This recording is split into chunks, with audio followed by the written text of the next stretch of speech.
Kejaksaan Agung kini menjadi perhatian publik setelah Komisi Pemberantasan Korupsi melakukan sejumlah operasi tangkap tangan yang menjerat oknum jaksa di Banten dan Kalimantan Selatan. Lantas apa saja peran jaksa dalam kasus dugaan korupsi ini dan mengapa hal ini terus terulang? KPK menangkap 9 orang dalam OTT yang digelar di Banten dan Jakarta pada 17 Desember 2025. Dari 9 tersangka itu, 3 orang jaksa diduga melakukan pemerasan terhadap warga negara asing asal Korea Selatan yang sedang berperkara terkait Undang-Undang Informasi dan Transaksi Elektronik atau ITE. 3 jaksa itu adalah Herdian Maldak Satria selaku Kepala Saksi Pidana Umum Kejaksaan Negeri Tiga Raksa, Rivaldo Valini selaku Jaksa Penuntut Umum, serta Redi Zulkarnain yang menjabat sebagai pejabat struktural Kasubag di Kejaksaan Tinggi Banten. Dari OTT dan pengembangan perkara, penyidik menyita barang bukti uang tunai sekitar Rp941 juta. Namun, penanganan lebih lanjut perkara itu sekaligus barang bukti yang disita telah diserahkan kepada Kejaksaan Agung. Langkah ini ditempuh KPK setelah berkomunikasi dengan penegak hukum di Kejagung. Sehari berselang, KPK kembali melakukan OTT di wilayah Kalimantan Selatan. Dari 6 orang yang ditangkap, 2 orang adalah pejabat di Kejaksaan Negeri Hulu Sungai Utara Kalsel.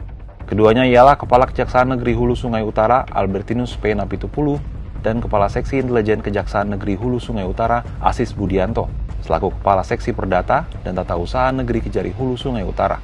Albertinus disangka menerima Rp804 juta dari hasil memeras sejumlah perangkat daerah di wilayah tersebut. Terkait ditangkapnya sejumlah jaksa dalam OTT KPK, Kepala Pusat Penerangan Hukum Kejagung Anang Supriyatna dalam keterangannya Jumat 19 Desember di Jakarta menyatakan kejaksaan akan mendukung proses hukum yang dilakukan oleh KPK. Pihaknya memastikan tak akan melindungi yang bersangkutan. Dan tadi malam semua sudah diperiksa, jadi total kami di 5 tersangka. 3 orang ada 3 oknum jaksa yang ditetapkan tersangka oleh kita dan sudah penyidikan, dan 2 dari swasta.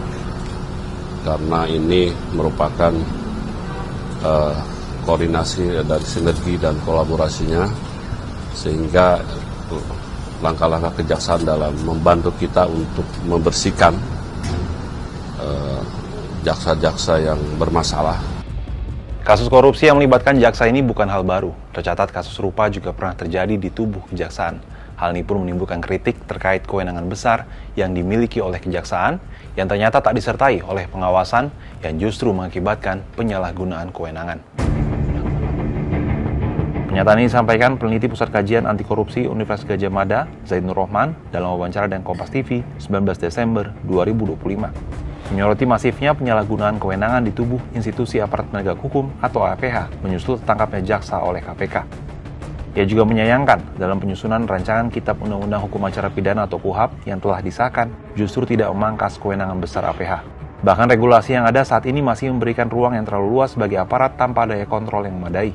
Hanya itu, ia juga mengkritik pengalihan kasus ini dari KPK ke Kejaksaan.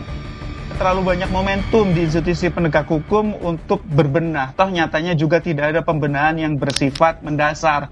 Nah, itu tidak jadi alasan Bang Maidoff dengan katakan bahwa ini menjadi momentum. Kalau mau mengambil momentum ya nggak apa-apa juga kalau perkara ini tetap ditangani oleh KPK. Terus kemudian di dalam melakukan upaya pembersihan, melakukan upaya perbaikan pengawasan, melakukan upaya untuk pembenahan bagaimana agar jaksa itu penggunaan kewenangannya tidak disalahgunakan. Jadi saya pikir tidak ada alasan yang cukup kuat secara hukum perkara ini dilimpahkan ditangani oleh kejaksaan. Justru seharusnya untuk menghindari konflik kepentingan, konflik of interest, seharusnya perkara ini bisa ditangani oleh KPK sehingga dapat dijamin objektivitasnya, tidak ada pertanyaan publik, tidak ada keraguan-raguan bahwa ini akan melindungi pihak-pihak tertentu di internal kejaksaan misalnya, kalau misalnya perkara ini juga menyangkut pihak-pihak lain.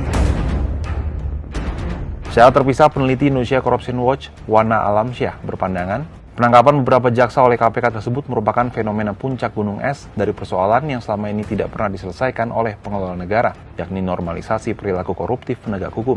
Meski perilaku itu sudah berkali-kali terjadi, tapi tak ada tindakan tegas yang dijatuhkan. ICW juga menilai Jaksa Agung ST Burhanuddin gagal mereformasi kejaksaan lantaran banyak jaksa terjaring operasi tangkap tangan.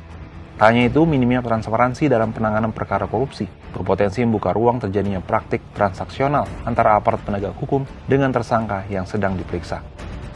ICW menyebut ketertutupan proses penanganan perkara menciptakan kondisi yang rentan terhadap penyalahgunaan kewenangan, termasuk potensi pemerasan atau kesepakatan tidak sah untuk menghentikan atau melemahkan proses hukum yang pada akhirnya bertentangan dengan prinsip penegakan hukum yang bersih dan berintegritas.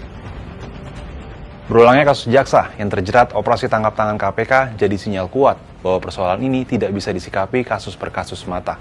Masyarakat menunggu langkah konkret reformasi di tubuh kejaksaan, bukan hanya penindakan, tapi juga pembenahan sistem dan pengawasan. Kalau menurut sahabat Kompas, apa tanggapannya?